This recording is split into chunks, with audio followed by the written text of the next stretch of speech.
So guys, in the previous video we have installed this Vyatta router VM. Now let's go on and log in into this and set some services. Type in the username and the password you have set for your VM.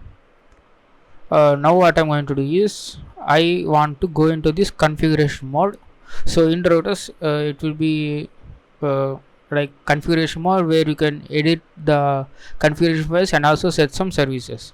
So click on type configure and hit enter. You can see the symbol change it to hash. Now we can press the double tab to see what commands we can execute. First we need to say set, and if you hit the tab you can see the possible options for this set. First we need to set the IP address for this. You need to say interfaces and then hit again tab, and then you need to select this Ethernet and again hit tab. You can see there is a H0 interface. Now what we want to do is we need to set the IP address and the subnet range. So 192.168.0.10/24. So okay, we need to add this address and then hit enter. Okay, now let's save this and commit this configuration. So you need to do the two things, that is saving the configuration and committing those changes. So we have set the IP address, that's fine. Now let's go and set some services.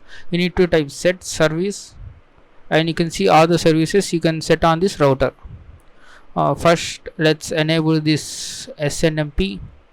We are not going to set the HTTP server because we have already seen the web Pentesting and it will be the same. Type the SNMP and hit tab. You can see the list of options here. You need to type community and hit tab. You can see the text.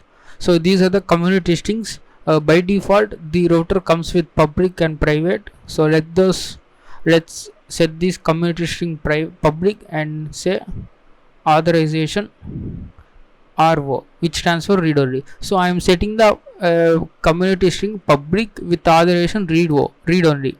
So if anyone knows this public string as a public, so they can ask the router configuration and router gives the configuration, but they cannot change the configuration.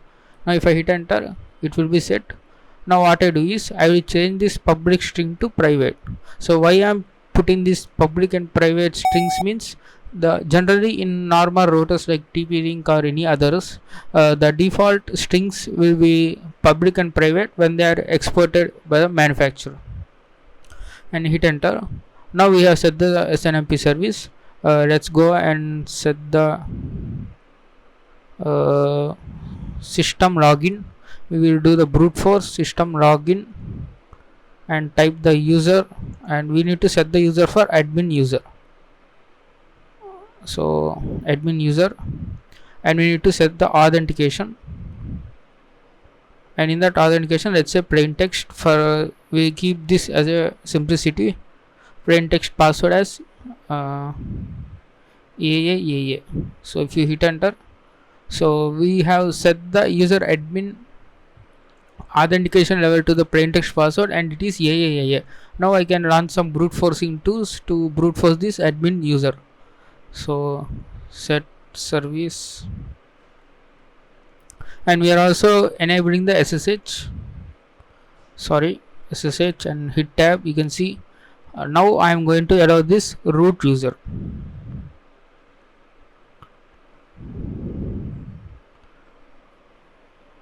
Okay, now I have allowed the SSH service and this admin user plain text password and SNMP service. I think that's all services you need to enable now, but in case if we require any other services like HTTP, we will enable in that video. But I think that's enough for this video. So let me save this configuration file, save this and commit this. So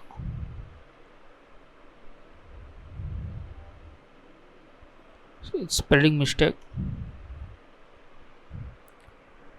So now it's starting this SSHD daemon service.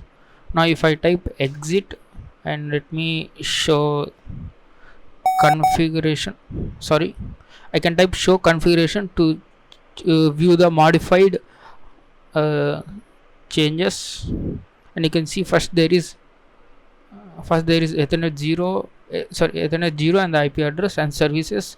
We have list of this SNMP service and SSH service, and inside SNMP service there is private string with read write. So if anyone knows this private string, they can access, they can not only access this router configuration, they can also modify the values. So it's very helpful for ARP spoofing or any other attacks. If you have only public string, which is read only string, you cannot modify the changes. You can just view the networking overview of this network. So even the public read only strings are very dangerous, and read write strings are almost the attacker can do whatever he want. He can change any values of this router configuration. And also we have enabled this SSH and allow this allow root, and then we have set some system user login. And now I think that's all for this video. I need to restart this Vyatta. I don't know, I'm not sure. Just restart this Vyatta VM, and in the next video we will do some pen testing on this Vyatta router machine.